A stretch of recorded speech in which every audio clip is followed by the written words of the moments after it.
Hello, it's Wednesday.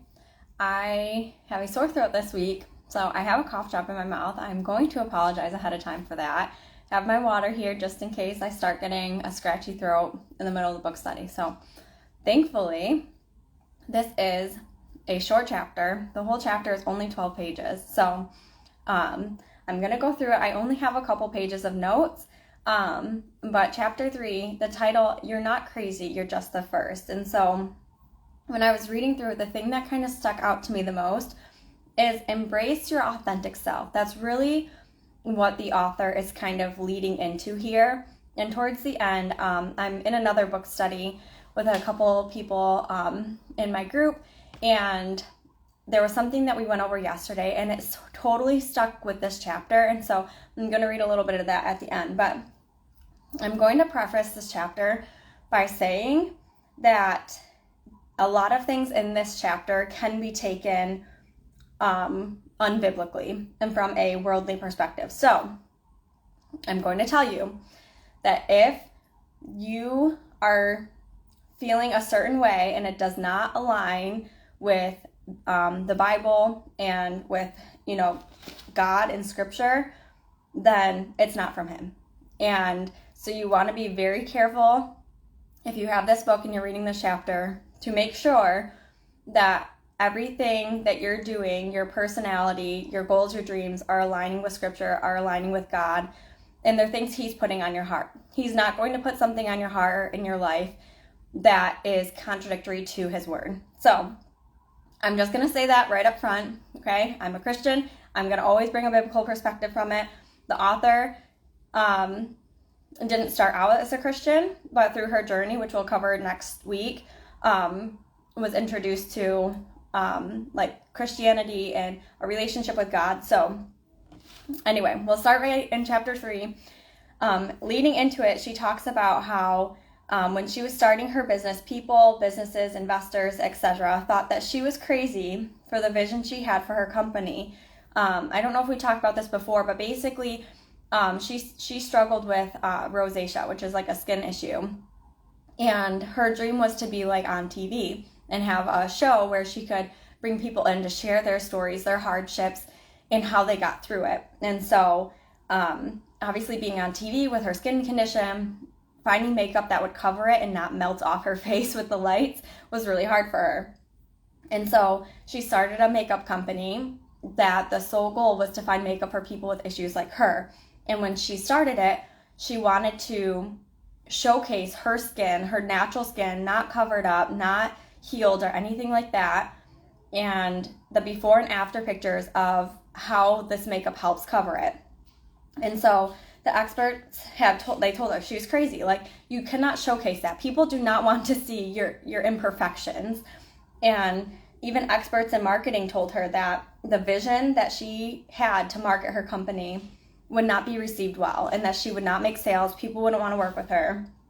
And she's like, but I knew in my heart of hearts this was the way to go. I knew this is what God wanted me to do. I knew for some reason that this was the direction I needed to take my company. And so she said she ended up going to therapy and working on some struggles that she was facing in her life. And she came to this conclusion: I'm not crazy, I'm just the first. And then she talks about how millionaire inventors were always considered crazy. There's a guy who invented the pet rock, and so I guess from like the 1970s, and he became a millionaire from inventing a pet rock where people could buy kits and have pet rocks and decorate them, all that. And she also talks about the Wright brothers, who they, had this big dream and idea that they were going to make a plane that could fly in the air, and, they were going to be able to travel in it and all of that. She talks about the shake weight inventor who made millions and millions of dollars from a weight loss product or a fitness product. And people were like, you're crazy. Like, that's never, people are going to buy it as like a joke. But there was results, and people actually bought into it.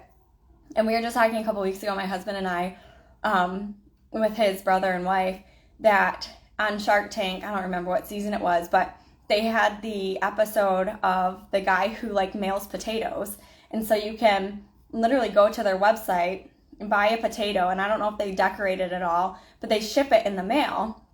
And he created a whole business, and he actually got a Shark Tank deal with this business. And how many of his friends and family probably looked at him and said, "You're nuts. Why would you ever want to do this? This is just like a short-term thing. Like, nobody's going to continue buying into it. You're never going to make real money off of it." And he did. He made a lot of money off of it. And so her idea of, "I'm not crazy, I'm just the first." You're just the first one to have a really good idea. And once you have that really good idea, other people will follow. And other people will follow their dreams that may be different than what you're pursuing. But you're going to give them the boost of confidence that they need to pursue after their dreams. So it says, all of these people were looked at as crazy. People probably tried to limit their dreams, put them in a box of societal norms, but they pursued careers, businesses, and dreams they believed in because they believed in who they were and what they could do. On page 62, the author talks about how for years she tried to dim her light to make people feel comfortable. And then she tried to overachieve and be the best at everything because she believed that people's approval and celebration of her equaled love.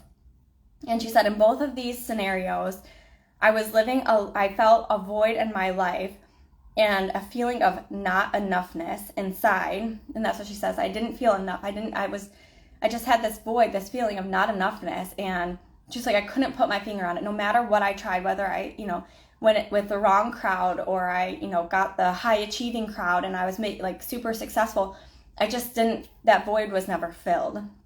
And we know that she was looking for approval in all the wrong places. So on page 63, she says, I told my therapist on my first appointment, I felt like I had more potential than the person I was allowing myself to be. And her therapist explained to her, when you're the first one in your peer group or family or community to challenge the status quo, it can feel very isolating.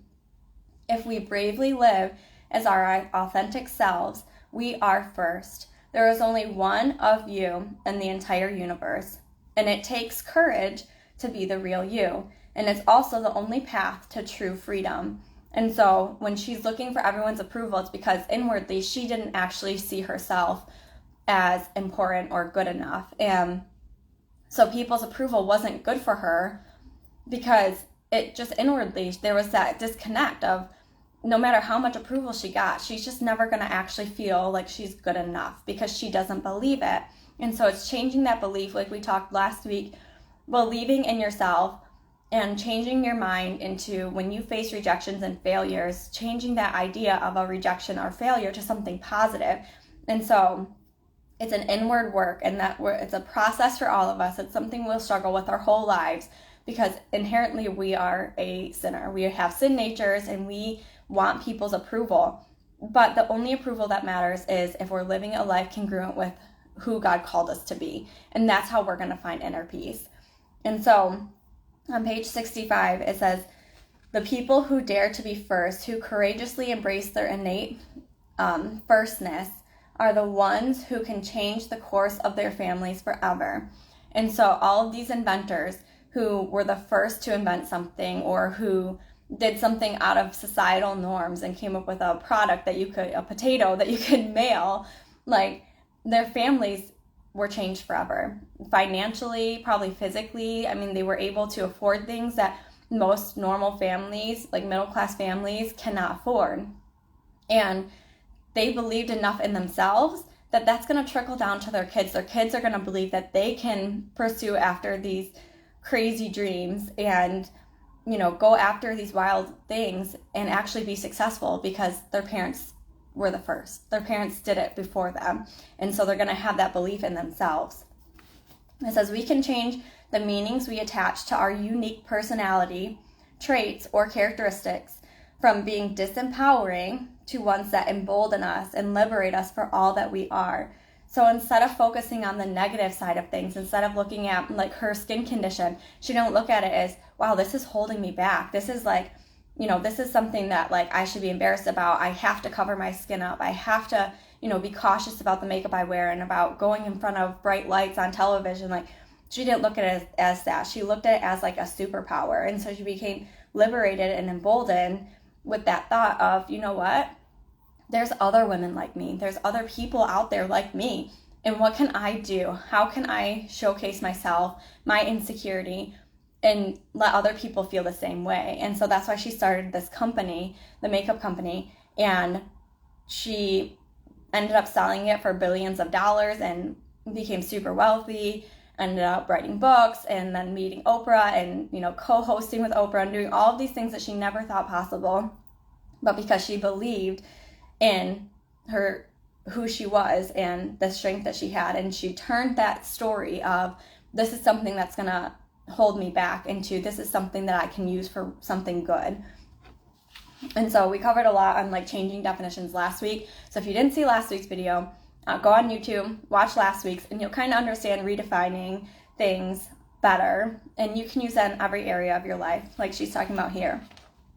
On page 66, it's tempting to show up, dimming your light, or hiding in plain sight because we crave belonging. We don't realize standing alone authentically is less lonely than standing with others who have no idea who we truly are. She says the authentic person shows up as their true self. They're comfortable in their own skin and they're vulnerable. And then on page 67, she continues on, those things that make you authentic and different are actually the things you should embrace and expand the most. This includes as you grow and mature, not hiding who you're becoming, because that new person is who you actually want to be. And so maybe your family knows you as something different or someone different, and as you grow and mature, you're afraid to like show them like, hey, you know what, actually I am a business person, or I love personal growth, or I want to be a teacher and I'm not that like slacker that I was in school. Like you can grow out of all of those things that you used to be defined as and use them for something good in the future.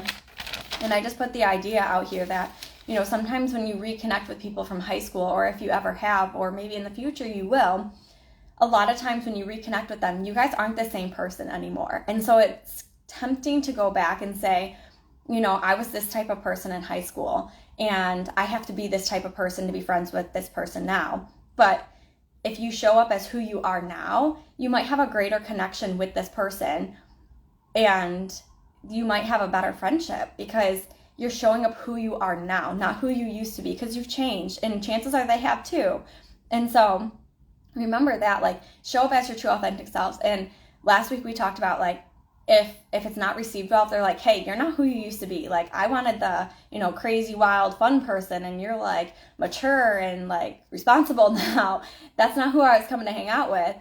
Like, God's hiding your value from them. You have so much more to offer than being the person you used to be. And so keep that in mind. Like, just because somebody knew who you were in the past, they don't know you now. So show them who you are now. And if they want to receive you and be friends with you, then you have another friendship, another growing friendship, a lasting friendship. And if not, then your value is hidden from them and you are worth so much more than who you used to be. On page 70, says when you label your unique with this empowering words, you live out those words. But when you reframe or redefine your uniqueness as a great thing, a strength, you start to associate your identity with those empowering words. And I kind of think of, people who are like comedians. When they were in school, most likely they were probably labeled class clowns. But like so many comedians come on or grow up, not so many, but there are lots of them that become successful comedians. And so they took something that in school was negative, like, oh, a class clown. People don't look at that as like a good thing, especially teachers, especially parents when you're in school. But if you use it for something good and you pursue a dream that God places on your heart and you pursue that strength that you have, then it takes a whole turn for a different direction into something positive, and you can be successful with that uniqueness that you have. So don't hide yourself, be your true self, and show that, that thing that you think is weird or strange could be a really big strength for you. You just have to figure out how to use it and define it as something good. So ending here, page 71, it says, hiding your uniqueness might feel safe, but you won't ever be able to impact and serve the world the way you're created to. And so this is where I put in some notes from my other book study. So I'm just going to read them really quick because I think they go so well with what she is saying here. Like, you can't impact and serve the world the way you were created to if you hide your uniqueness. And so starting here, this is a book that I'm reading. It's called You're Made for a God-Sized Dream. This was the other one I was debating doing the book study of, but I ended up going with this Worthy book, and I honestly think it's been a really good study. So hopefully you guys are enjoying it too. But right here in this book, it says, he doesn't want you to change. So they're talking about God and how God places dreams and desires on our hearts. He creates us to be who we're meant to be. And so it says he doesn't want you to change who you are to be someone else. He simply wants you to become all he's created you to be. And then if I skip forward a couple more pages, it says you are all you need to be to do all that he's called you to do. And so going with that idea of don't change yourself, don't limit yourself to be something that somebody else wants you to be.